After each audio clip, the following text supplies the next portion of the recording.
In this video, you are going to learn the top 5 mistakes players typically make when learning to fingerpick guitar. Avoiding any one or more of these common fingerpicking mistakes will ensure that you not only sound great on a technical level as a fingerpicker, but also musically. Hi, this is Simon Candy from acousticguitarlessonsonline.net, and in this video I cover the top 5 mistakes players typically make when learning to fingerpick guitar.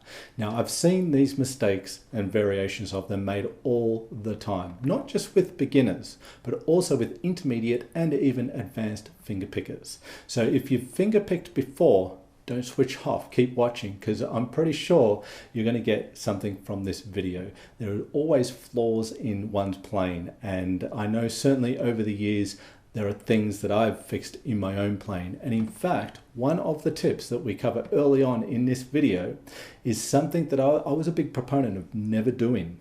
Okay, I was like, no, don't do that. I actually now recommend that you do. So case in point, you can change, and sometimes you realize that there are better ways to do things, and perhaps you weren't so correct in your thoughts previously. So that's going to be coming up in this video, along with other common mistakes that you can best avoid when learning to fingerpick your guitar. Okay, mistake number 1, incorrect fingerpicking technique. Let's just put all that in one mistake, if you like. There's all different components to it. Basically, incorrect fingerpicking technique. So when we fingerpick, it's not like flat picking. So for the most part, we're not going to have our hand sort of on the same angle that we have when we fingerpick guitar. Okay, our fingers are more or less, not precisely, but more or less at 90-degree angles to the string, and our thumb is at about a 45-degree angle to the string. Now I'm going to link to a video in the top right corner here. It's called, I think, something along the lines of the 10-second fingerpicking workout, and that's a way of getting your hand in the correct position every time. Okay, immediately, and it takes about 10 seconds. Okay, so I won't go into the detail of that here. You can check out that video after watching this one. However, we want to make sure that our thumb is more or less at a 45-degree angle to the strings, and our fingers, I, M, and A, which we label I, M, and A, are sitting around, sort of above the 3rd, 2nd, and 1st strings. But a mistake a lot of people do make when we're talking about technique and finger choices is that they think that we must always use our index finger to pluck the 3rd string, and we must always use our middle finger to pluck the 2nd string, and our ring finger to pluck the 1st string. That's not the case at all. And we must always use our thumb to play the lower 3 strings. No, that's a starting point. A lot of the time your thumb will play the lower strings, but not always. Okay, there's times where you'll run up a chord or down a chord. Okay, and so when you do things like that, your fingers and thumb are playing all different sort of string sets and things there. So we're not always going to be set in stone with that. Okay, but it's a starting point. It's a get your hand into position, ready to pluck the strings. People often have too much motion in their picking hand. They're sort of yanking at the strings and getting caught under the strings and sort of snapping at the strings. We don't want that. Okay, we just simply want to keep, more or less, depending on what you're doing, but for the most part, keep the wrist still, okay? And the motion is in the fingers alone. See how my hand is, I'll just block my strings out there. Okay, but you can see how my wrist and my arm is pretty still. Okay, there's times where you do this sort of thing. Of course, there's going to be exceptions to what I'm talking about here, but as in a general sense, general context here, you keep that wrist pretty still as the fingers pluck away at the strings. Now, here's the thing that I've been, and I might even say it in the video that's linked in the top right corner, I can't recall, but it was before I sort of changed my mind on this, and that was resting the pinky on the body of the guitar. Okay, you kind of find there's two schools of two schools of thought. I could just, edit that out, but I probably won't because it's funny. But there's two schools of thought, two camps, if you like. One of which says, don't rest the pinky on the body of the guitar, it adds tension to your playing. And there's others that say, put your pinky there, it's good for stability, etc. Well, I was sort of the first school of thought, which was, don't put your pinky there. And sometimes I won't, depending on what I'm doing. However, I do a lot now, but there's a bit of a caveat here. And that is, don't put your pinky on the body of the guitar and hold on for dear life and have this pressure pushing through the pinky into the body of the guitar. That's not good. That's going to really hinder and limit your movements here. It's going to put a lot of tension into your playing. So if I'm sort of, you know, picking like this, see my pinky? Okay, it's just sitting very, very lightly on the body of the guitar, just touching it, just kind of gets its bearing and gives me a little bit of stability there. So you don't have to do this. It's not like a big, you know, no if you don't. I mean, I didn't for years because I just thought it would put too much tension into my playing. Although I kind of worked out that when I did certain things, I did put my pinky down. So you can make up your own choices. It's not a big no, but a lot of mistakes people do make is thinking you just can't do that, like I did. Mistake number 2 is playing without any feel or any dynamics. This is a really, really big one, and it's so easy to fix, and it will have a massive effect to your overall sound as a fingerpicking guitarist. So dynamics, meaning playing loud to playing soft, okay? It's the volume at which you play, and we're talking about plucking the strings, not the volume in terms of how loud you are, you know, through your amplifier or whatever you're plugged into. All right, dynamics. And so we can have dynamics on a sort of broader level, a macro level if you like, and that would be when you're playing a whole song, certain parts of the song are down and then certain parts of the song are up. I mean, if you listen to a song, that's the case, right? There's a dynamic range, and some songs can have a larger dynamic range than others, but there is a dynamic range with a song. If there isn't, it's not going to be a very good song, okay? But there's also the micro level where you're playing around with dynamics within a single bar of music. Let me give you an example. I think this will best demonstrate what I'm talking about here, or illustrate what I'm talking about. So let's say I play, this is a little excerpt from a fingerpicking tune called Lagrima, okay? I'm going to play it with no feel, or very little feel, as much as I can, because it's hard to do this when you're not normally doing it, but just basically with no dynamics, okay? This is how it would sound.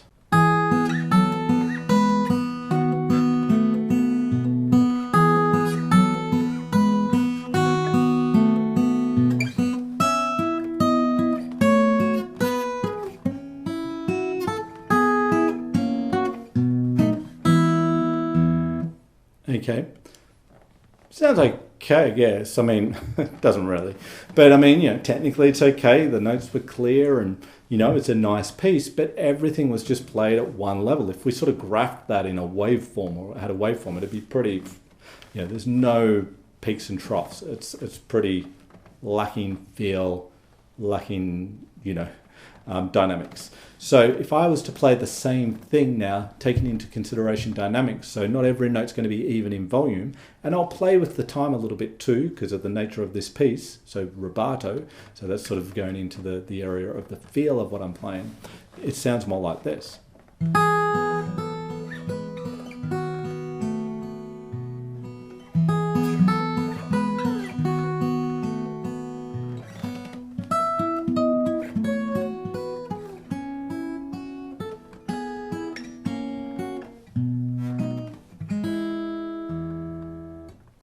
Okay, so which one sounded more musical to you? Hopefully you are in agreement with me. The second one, right? Much more musical. Dynamics. Instead of just everything at one volume, it's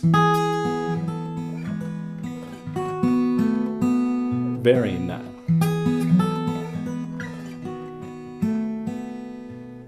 Okay, etc. So dynamics make a massive difference, and it's not actually really hard to do. If you've got whatever it is you're playing down into your fingers enough, you know, to the level it needs to be to play, all you got to do is just, you know, think about it dynamically and back off on parts that you don't want to stand out as much as others. It's not as just about bashing things out, it's also holding back. I mean, just strumming is, you know, requires dynamics. We're not just playing everything at the same level, right? So think dynamically. It's the one thing that can really make you sound amateur if you don't take this into consideration, but it's also the one thing that is so easy to do that can really add that touch of pro to your sound. Okay, mistake number 3 is trying to take on too much at once. So it's a classic. You want to learn a fingerpicking piece of some sort or get something down, and you try and sort of attack it as a whole and try and just do it the finished product. You hear the piece and you just want to sort of somehow magically get that going straight away. You've got to be able to break things down into small pieces and to see and hear patterns. Music is full of patterns. So let me give you a quick little example here. Let's say I play something like this.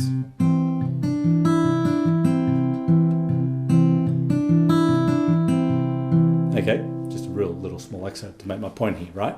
Now you could see that tabbed out and it can look pretty complicated, and just try and play it as a whole and maybe fail miserably and get very frustrated and think, well, fingerpicking is not just for me, or is not for me. However, if you look at this in a little bit more detail, you will see that there's not all that much going on, but you want to be able to see the different components. So I've got a bass line throughout that was going,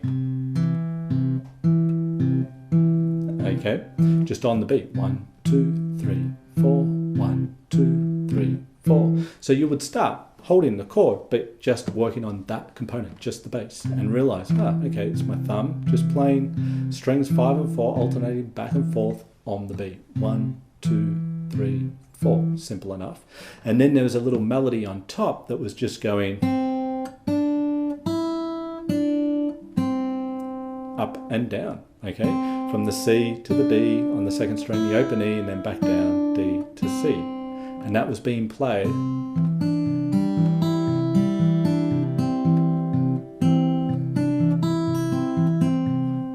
something like that. I'm making this up literally on the spot here.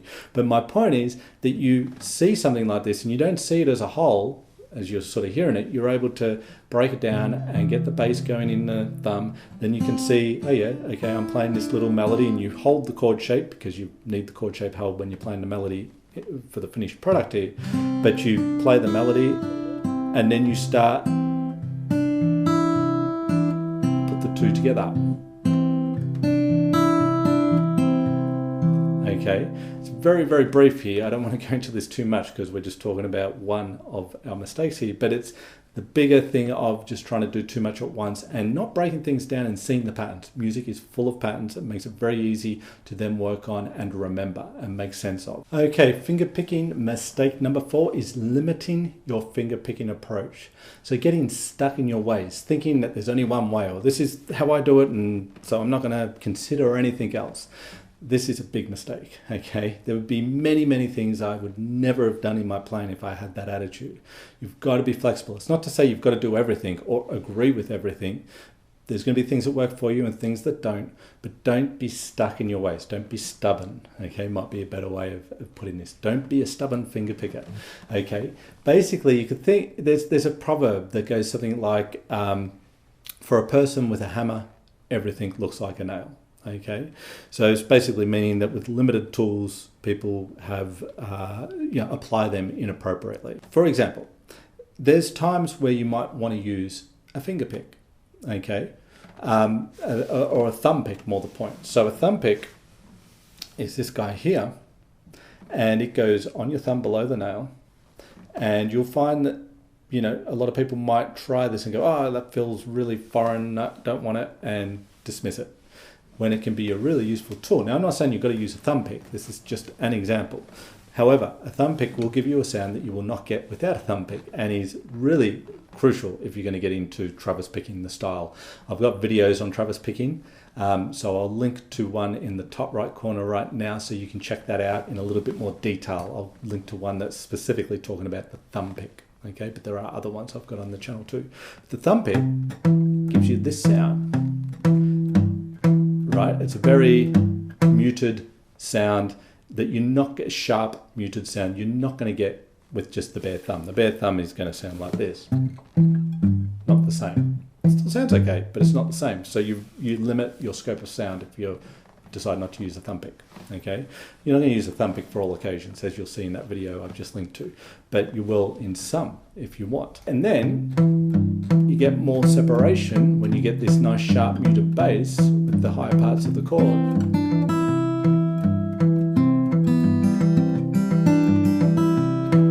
And doing whatever on top, right? You're just not going to get that sound with, no thumb pick. So I'm not saying you've got to use the thumb pick again, you don't, but don't just dismiss it because it feels awkward or you've just never thought of it before or whatever, okay? I use it for Travis picking stuff. I don't really use it outside of Travis picking. Of course you could, it just depends what you want, but it certainly gives me more scope to my sound. Okay, and mistake number 5 is avoiding the ring finger of your picking hand. So the ring finger of your picking hand is a little bit like the pinky of your fretting hand. A lot of the time people will avoid the pinky in the fretting hand because it's smaller, it's weaker, it feels awkward, and you know, that's a big problem in itself. We won't go into that here. You don't want to avoid the pinky though.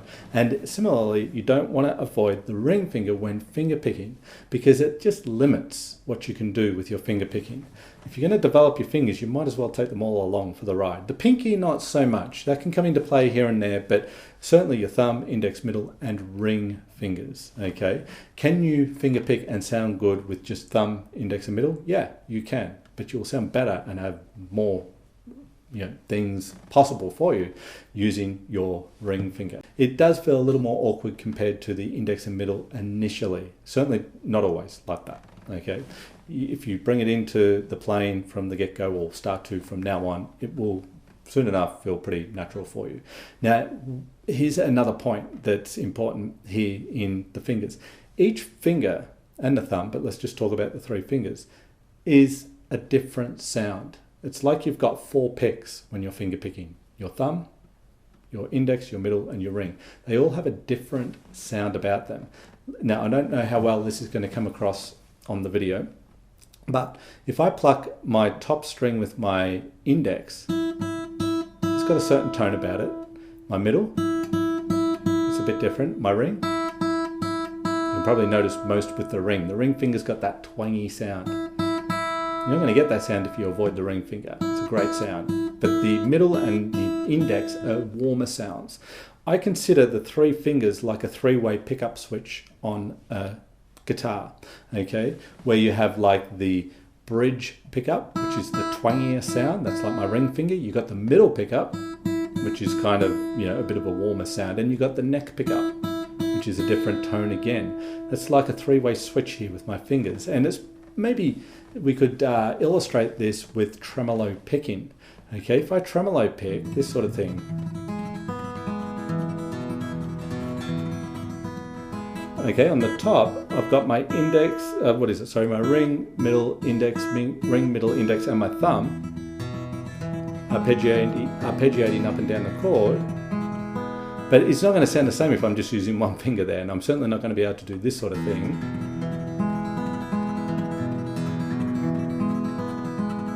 if I avoid my ring finger, but you can hear the different attack, the different sounds. If you would like help with your finger picking, the kind of help that gets you results in the most direct, efficient, fun way possible, then check out the Ultimate Fingerpicking Guitar course, a complete system for fingerpicking acoustic guitar, so simple even a beginner can learn it. I've carefully designed this course to do all the heavy lifting for you as far as knowing exactly what to do, how to do it, and when to do it in regard to mastering the art of fingerpicking guitar. All you have to do is follow the pathway I've laid out for you. In the Ultimate Fingerpicking Guitar course, you will learn and master all the key concepts, methods, strategies, and techniques needed for fingerpicking, so you'll never put your guitar down in frustration again, thinking, how the hell do I do this? You will also discover the exact order in which to do things, avoiding the all too common mistakes most people make when learning to fingerpick guitar, saving you precious time and frustration.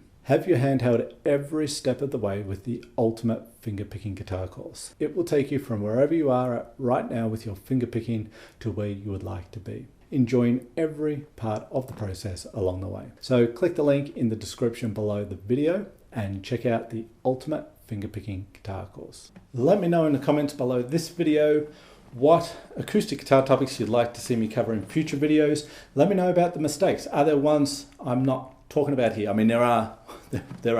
I'm just picking out 5 of the biggest I've seen teaching fingerpicking for a long time now. But there might be ones that you want to mention, and I would love to hear from you if you've got some mistakes that you've learned yourself to avoid or were making that aren't making now, etc. So let us know. Don't be shy. Drop a comment below the video. I love to read all your comments and I will reply to them accordingly. If you like this video, then hit the like button, and if you haven't already, subscribe to the channel, and of course hit the all-important notification bell button so YouTube can tell you when I've released a new video. This is Simon Candy from Acoustic Guitar Lessons, thanking you for watching this video. I really appreciate your time as always, and I look forward to seeing you in the next video.